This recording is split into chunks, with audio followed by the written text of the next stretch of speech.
Hello lovely people, welcome to my channel. It's Hila here, Saturday Night Stitching. Today we're going to do a browse through of the Burda January 2021 issue.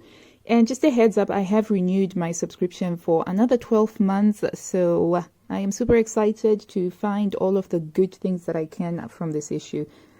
I was very surprised by how this issue turned out and how many things that I actually realized I could end up making, which is pretty awesome. Okay, so right off the start, we have here a shirt dress in a really beautiful geometric fabric, and it's been styled with a wide belt.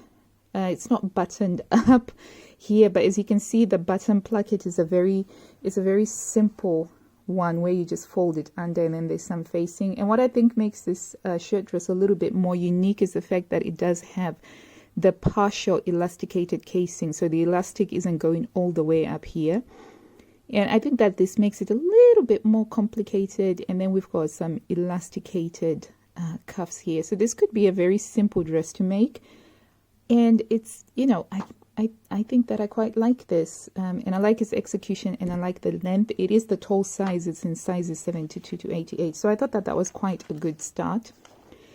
And then over here, we've got a really lovely little girl's dress.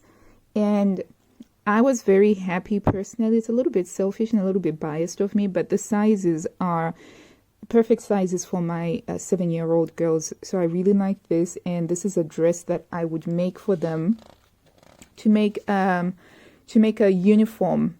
I have some red and white gingham fabric, and I think that it would just make really cute uniform dresses for them. And how cute is that little beret?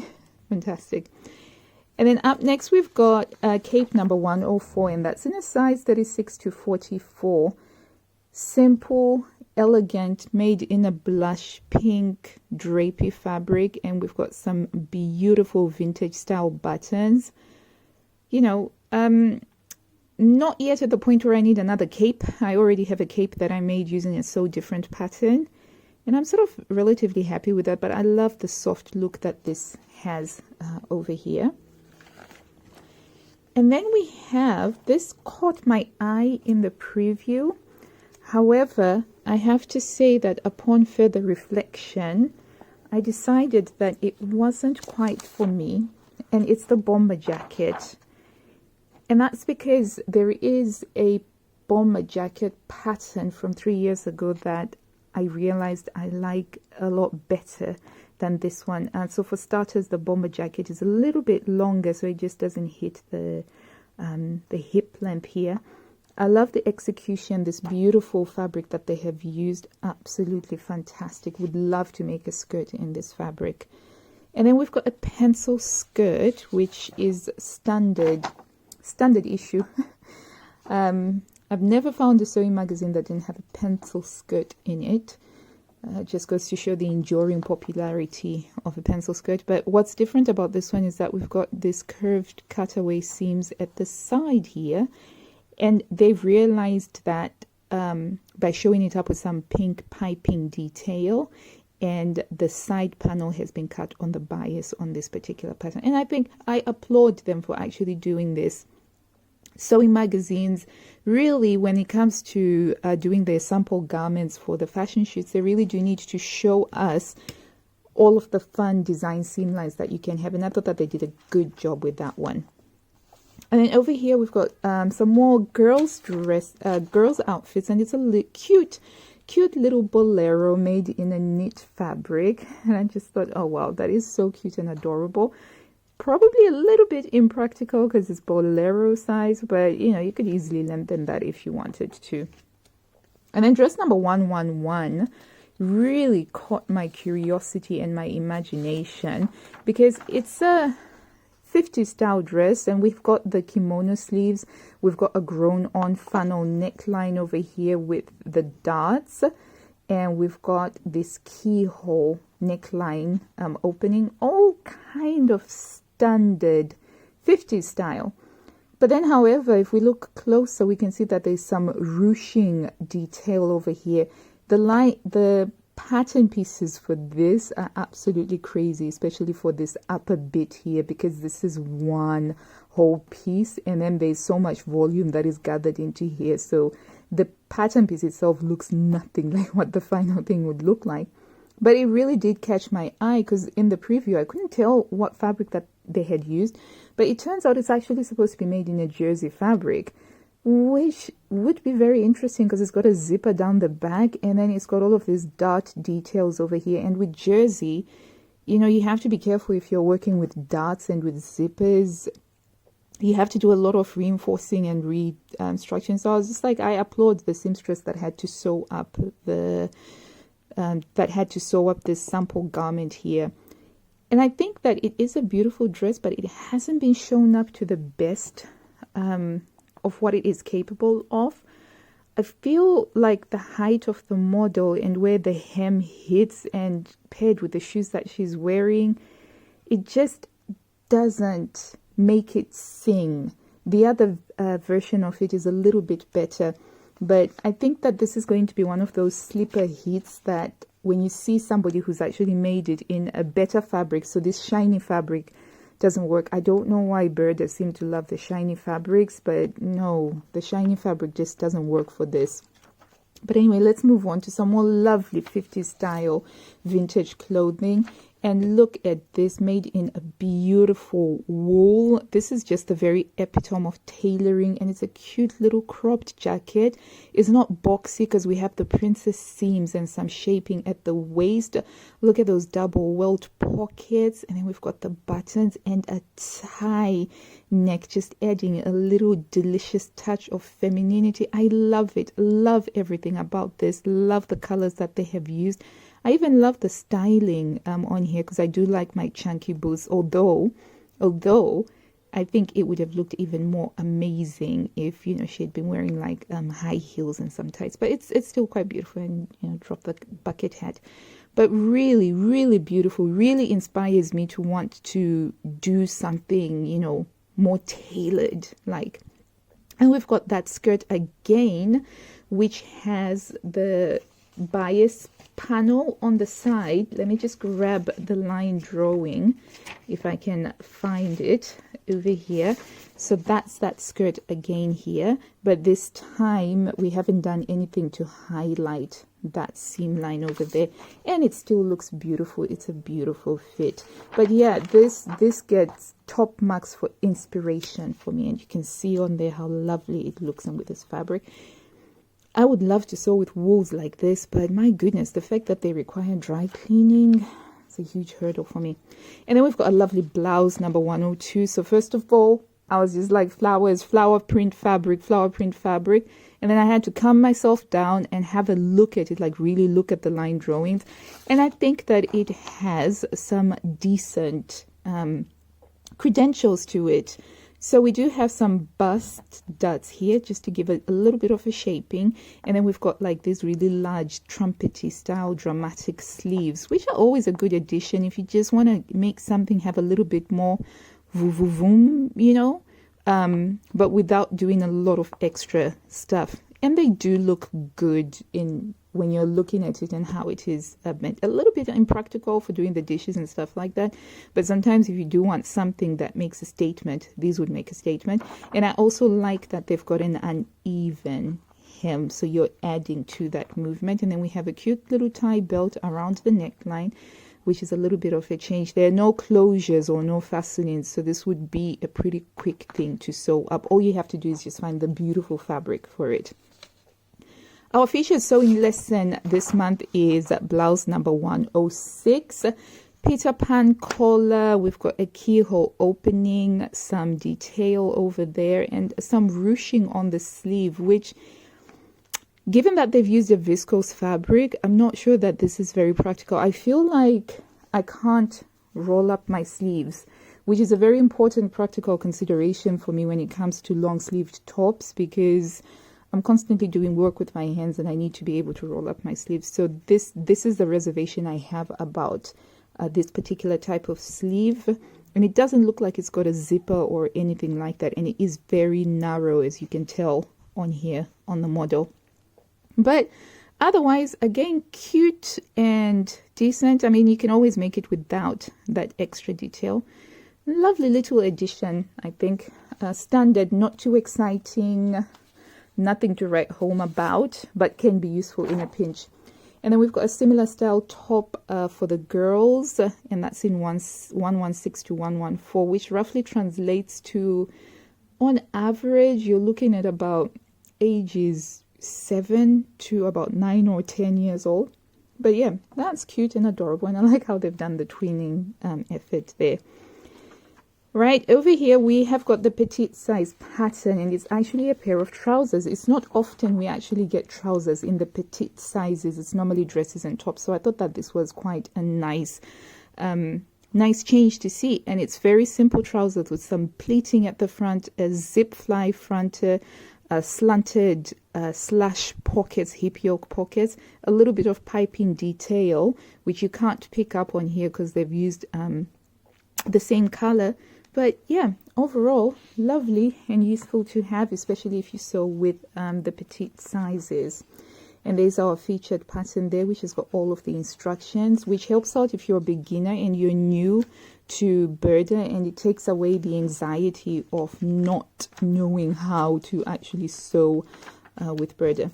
And then we've got their flagship, the masterpiece pattern, and it is this faux patent leather jacket in red.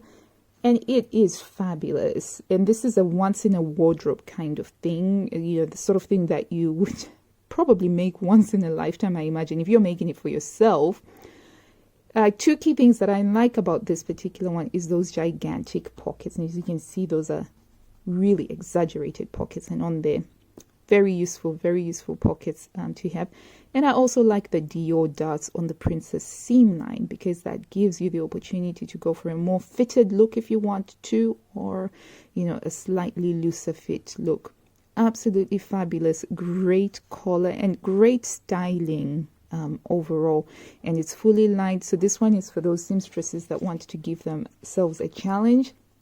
And from what I have read about the upcoming trends in 2021, patent leather, faux leather is going to be a big thing. It's one of the top 7 things that are going to be happening, if you are to believe Harper's Bazaar and Vogue. So I think it's pretty cool that Burda is trying to keep on top of what is fashionable at the time. Okay, and then over here we're moving towards the more chillaxing, relaxing at home, but you kind of want to still look well put together. And we've got this baggy boxy style cardigan with some D-rings for the belt feature. I personally am not a big fan of mixing in hardware like D-rings, metalware, with something that's soft and cozy like this cardigan is supposed to be. Not a big fan of it. I think I just don't think it's necessary. I just would love to just have it as a belt. But it's got those thick, chunky sleeves that seem to be a favorite of Burda around the January, February, March issues. We'll always see a sweater that has got this pleating over here to give the sleeves some extra volume. So again, nothing to write home about, but just a useful thing to have if you're looking for something quick in a pinch. Number 112, loved it when I saw it in the preview, and I was absolutely certain that this is something that I would like to make. So as you can see, the line drawing has got a little post-it on there. But yeah, raglan sleeves, super wide neckline, very, very deep roll neck, and we've got some thick elasticated cuffs. Beautiful. I would make this in French terry. I would make it in a ponte. I would make it in a furbeck sweater print. Could make this in like a lighter weight fabric for spring or summer, but it's just so, you know, so cool, and you can get to show off your shoulder. Really awesome. And we've got a pair of trousers again in this sort of athleisure, relaxed kind of fit and look. And these ones have got some collegiate stripes that have been done in some yellow piping. Beautiful. Can be made with French terry. You can do them with ponte. And you can actually make them more, sort of like more smart casual if you used a really nice thick ponte with them. So yeah, I thought that this section was reasonably decent for what it is for your sporty athleisure wear stuff. And then dress number 121 also caught my eye because of that double shawl collar and the 2 big statement buttons. I would have loved to see these statement buttons in another color, because you know I love my statement buttons. But if we look at the line drawings, this, you know, it's a knit fabric, so you know that you're going to be able to make this as fitted as you want to, or as loose as you want to, without sacrificing any comfort. There are no zipper fasteners, so it's going to be super quick because you can do it mostly on an overlocker, and it goes in at the waist and then it flares out. Beautiful. And the only thing is, when you look at the pattern pieces, it does actually use up a lot of fabric, because that tends to be the trade-off between having patterns that don't have a waistline or anything like that. They then tend to take up a lot more fabric than if, say, it had a waistline here, because then you have smaller pattern pieces and you've got room to play around. But I have a feeling that this is going to be a popular pattern. Absolutely. Okay, and then over here, we've got the I'm chilling at home in my night dress / top look. It is a featured sewing lesson. The best I could say about this is meh. And then we've got that bomber jacket again, which is really very classy this time around. It's just been made in a white fabric, and the cuffing that they've used on there is the stripy one, which you can now easily get here in England via Minerva or Stuff and Steel, which is really, really awesome. Because I remember when I started sewing, this was the sort of thing that you could only buy from the European continent on Dawanda, which is now a defunct website. But yeah, I thought that that looked lovely. And there's the sewing lesson, the featured sewing lesson, which I do not think that this is going to be a popular pattern. I'm calling it right now. Some more ads, and then we've got some scrap busting sewing projects in the form of eye masks. Okay, a really cute little jersey top with a pussy bow detail, and it's quite short, so very minimalist, and it's elbow length, you know. Nothing to write home about, but very useful when you're in a bit of a cinch. And then we're back to that dress again, the most interesting dress in this issue as far as I'm concerned, but this time around it's been made in a non-shiny fabric. Now look at that. That looks more like a dress you might be interested in making. See, I'm trying to get it to focus camera. Okay, there we go. All right, and I think that seeing it in a matte fabric works better to its advantage, and the way that it's been sewed with the boots, I think possibly works it better. So it was when I saw it here that I thought, hang on, there might be something more to this sort of style, you know, and it's calling to me. It's calling to me, but I think you need the right fabric for it. Definitely not a shiny fabric. Definitely not a shiny fabric. If I do get round to making it, I won't be making it with a shiny fabric.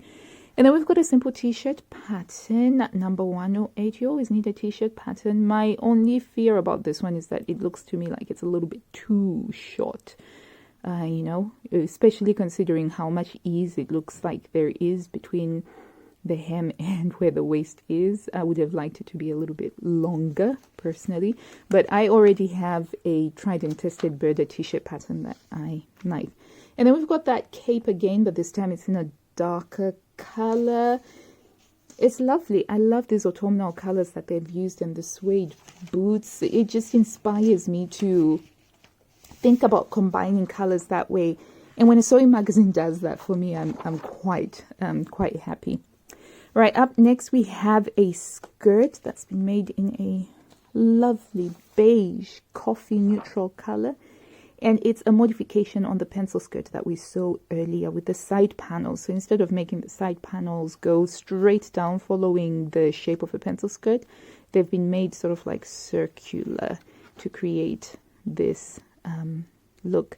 It's a shame that they didn't play with contrasting fabric so that you could really see what it looks like when you convert it from a pencil skirt to an A-line skirt. Naturally, because of the silhouette, the A-line, I was attracted to that, but no, I shouldn't.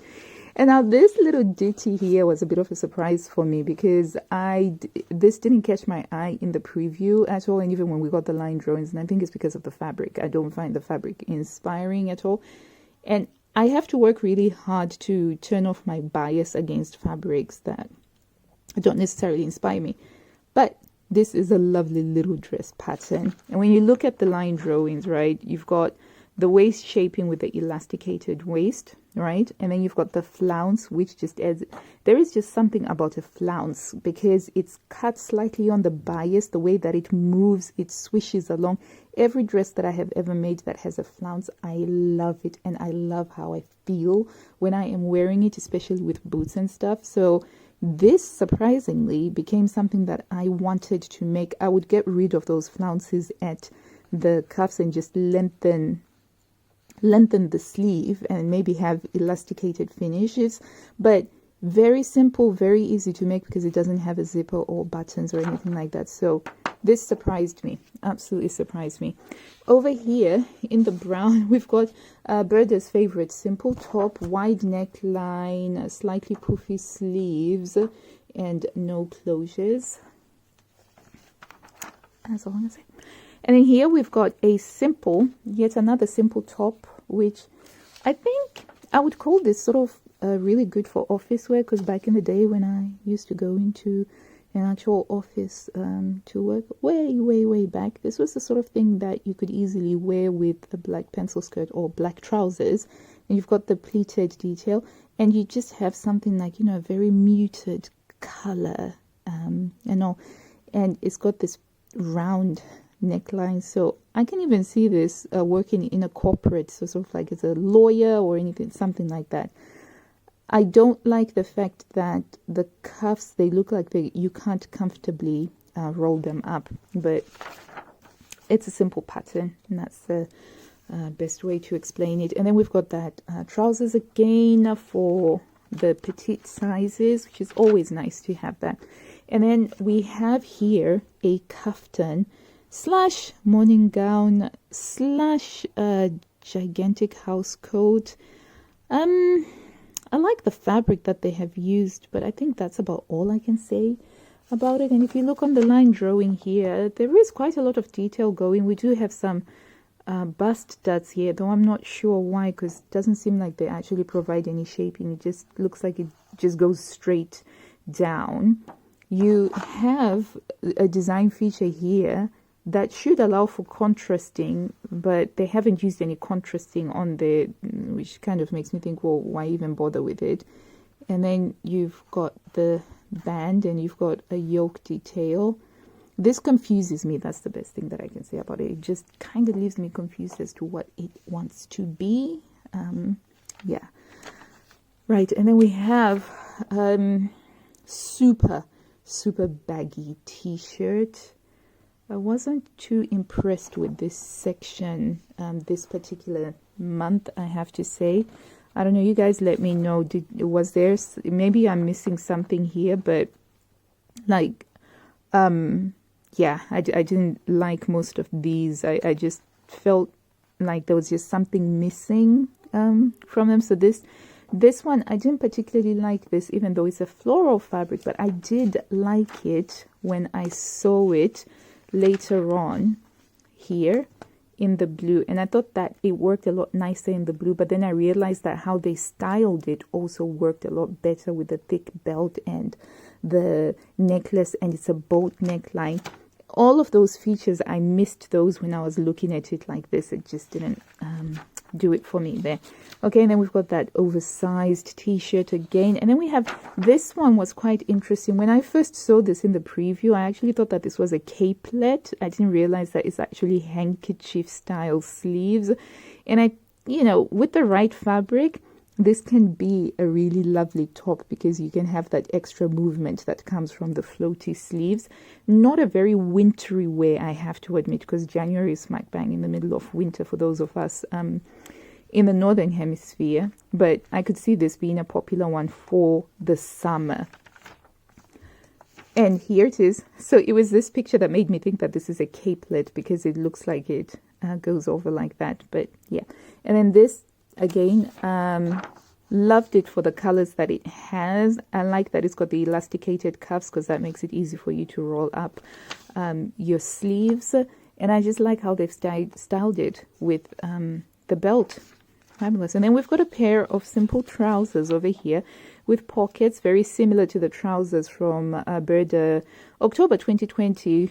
I actually made a pair of trousers like this, except for they didn't have the pockets, and they just had that. But yeah, fantastic. So this is what we have, guys. This is Burda 1 2021, the first of 2021, and I gotta say, it exceeded my expectations based on what I had seen on the preview.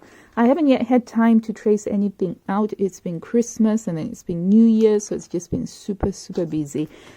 I will do a separate video with my sewing plans, but I counted out how many individual patterns they are, and it's got 25 patterns. That's not including any repeats or the ones that they go like A and B just because they've used a different fabric. So 25 patterns isn't too bad, and of the 25 patterns, there's at least 4 things that I would make in there. So that's a good start. I am going to have a look through my fabrics and see what my sewing schedule looks like to decide on something that I am going to make from this issue. And I will be back very soon with that video. But in the meantime, it is your turn. Let me know if you're going to be making anything from this issue, or is this a dud for you? Were there any gems in this issue that you thought were quite lovely? In the comments box down below. And until I see you next time, guys, a happy sewing. Bye.